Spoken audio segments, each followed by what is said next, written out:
Salam saudara yang dikasihi Tuhan, kita akan bersama-sama merenungkan bagian firman Tuhan yang terdapat di dalam Ulangan pasal yang ke-12 ayat yang pertama sampai ayatnya yang ke-7. Saya memberikan tema seberapa penting ketaatan bagimu. Saudara yang dikasihi Tuhan, kita semua pasti tahu bahwa salah satu hal yang sulit untuk kita lakukan adalah taat kepada sebuah peraturan.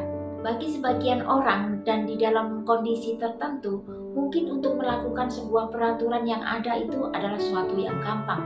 Misalnya saja, mau taat mungkin karena ketaatan itu bisa mempengaruhi akan penilaian dalam pekerjaan. Mungkin mau melakukan ketaatan karena dia adalah seorang pemimpin, karena seorang pemimpin harus menjadi teladan bagi bawahannya. Otomatis mau tidak mau dia harus taat. Ada sebagian orang juga melakukan ketaatan karena ketaatan itu sudah menjadi bagian dari hidupnya, integritasnya. Jadi ketika melakukan ketaatan itu bukan suatu hal yang menakutkan, tetapi suatu hal yang menyenangkan karena tujuan peraturan itu pasti memiliki tujuan yang baik sehingga dapat melakukan ketaatan itu dengan baik dan dengan hati yang sukacita. Di dalam nas yang kita bahas hari ini berbicara tentang peraturan dan ketetapan Tuhan yang harus dilakukan oleh bangsa Israel ketika mereka menempati tanah perjanjian.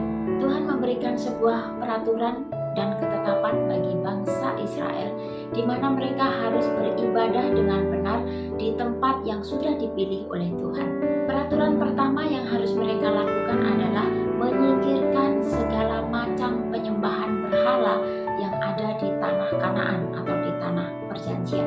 Ini sangat penting dan Tuhan menekankan bahwa ketika bangsa Israel di tanah Kanaan tidak ada tempat penyembahan bagi ilah lain selain tempat ibadah yang dipakai untuk menyembah kepada Tuhan. Yang kedua, mereka harus membangun tempat ibadah di mana tempatnya sudah ditentukan oleh Tuhan. Peraturan yang Tuhan tetapkan bukan hanya supaya bangsa Israel hidup teratur, hidup disiplin atau hidup tetap setia kepada Tuhan, tetapi ketaatan yang mereka lakukan, mereka akan mendapatkan berkat-berkat yang daripada Tuhan.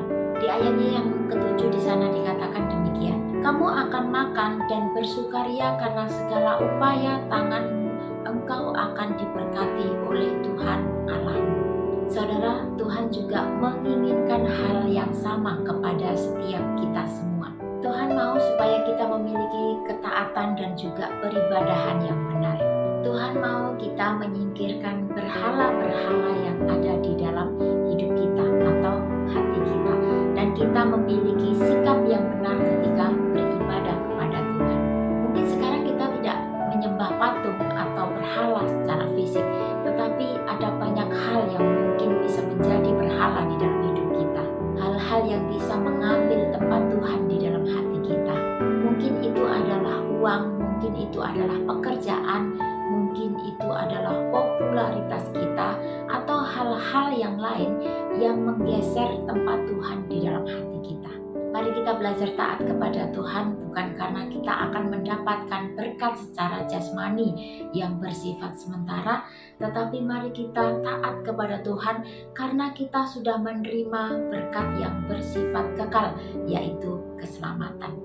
Kiranya firman Tuhan yang singkat ini sungguh mengingatkan setiap kita semua bahwa ketaatan di dalam setiap peraturan yang Tuhan tetapkan itu adalah sangat penting untuk tujuan kehidupan kita menjadi lebih baik lagi. Mari kita bersama-sama berdoa. Bapa di dalam surga, kami bersyukur dan terima kasih jika kebenaran firman Tuhan mengingatkan kami untuk menjadi umat Tuhan, untuk tetap taat setiap peraturan dan ketetapan yang Tuhan tentukan bagi setiap kami semua, sehingga kami boleh hidup sebagai umat Tuhan yang benar, beribadah dengan benar, dan kami memuliakan nama Tuhan. Kami menyerahkan kehidupan kami ke dalam tangan kuasa-Mu, Tuhan yang akan memimpin dan menyertai